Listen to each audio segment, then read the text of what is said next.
These are 10 foundational yoga poses that you'll probably see in almost every class.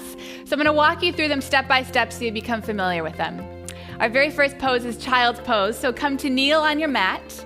And you can bring your knees together, or you can open them a little bit wider, but bring your big toes together and sink your hips back towards your heels, stretching your arms out in front of you and resting your forehead on the mat.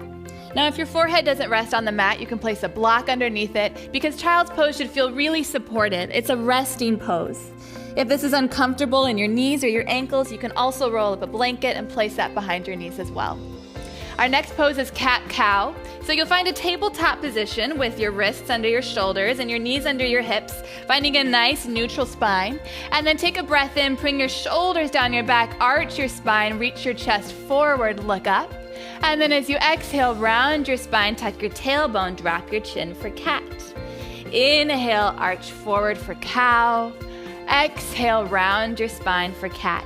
You can go as deeply as you want into either of these movements or keep it nice and shallow for a gentle warm-up.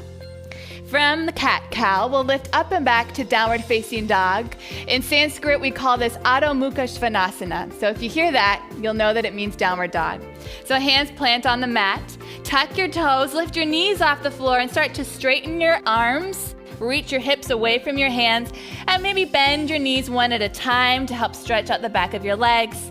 Perhaps over time your heels reach towards the floor, but it's important to keep in mind drawing your shoulders down your back and lengthening your hips up to the ceiling. You'll stay here for a few breaths and use this between different sets of poses in a traditional yoga class. Now from downward facing dog, we're going to reach one leg up into the ceiling and then step that leg forward. Good. Step your back foot forward, meeting in a forward fold at the top of your mat. Again, your knees can be bent here because you want your spine to make contact, the front of your belly to make contact with your thighs so your spine can really lengthen down. You can put your hands on the floor. You can grab your elbows here, something to allow the back of your spine to really lengthen. To stand up, press your feet into the mat, grounding down, and then hinging from your hips, stand all the way up, reaching your arms overhead. Good. We're coming into mountain pose, so bring your arms to the side and plant your feet right underneath your hips. Good. All four corners of the feet ground down here so your weight is evenly distributed, and then draw your shoulders down your back, fingers towards the floor. Good. As you reach your heels into the mat, reach the top of your head towards the ceiling, opening across your chest. In Sanskrit, this pose is called Tadasana, and it means mountain pose. From mountain pose, we'll find tree pose, which is an easy balancing pose, and there are many ways to find tree. I'll start with the most simple. You can bring your heel to rest right on top of your ankle and your hands together at your heart. You can take this a little bit further by bringing your foot onto your calf or grabbing a hold of your ankle and placing it on your inner thigh.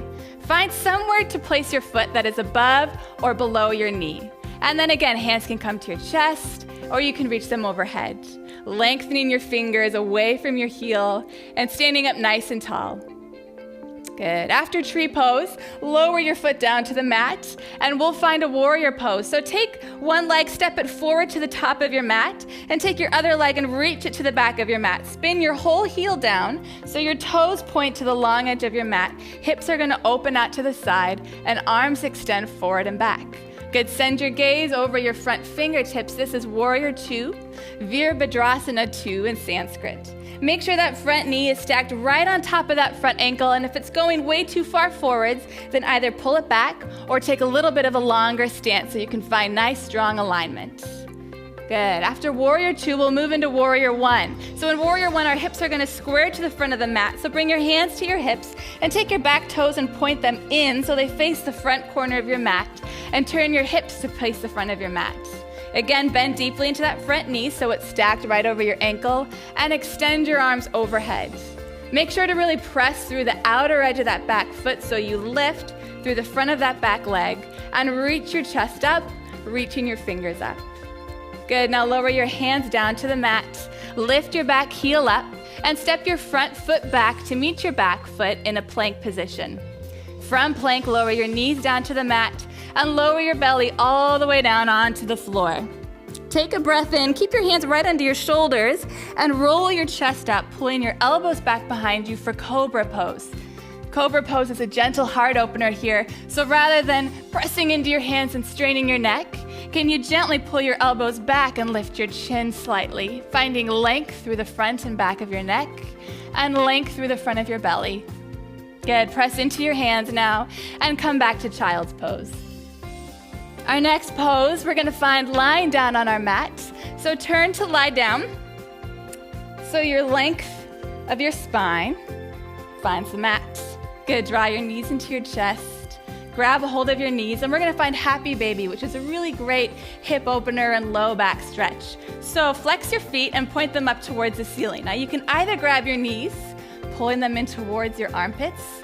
You can grab your ankles, pull your knees a little deeper, or maybe you grab the outside edges of your feet and gently pull your knees in towards your armpits.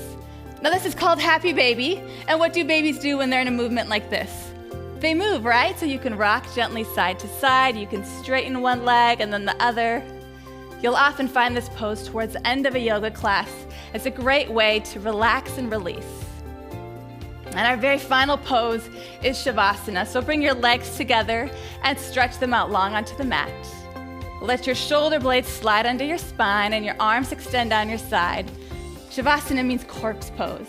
And so we spend a few minutes at the end of every class just resting. So allow your gaze to soften and your eyes to close, and allow your body to get heavy and relaxed.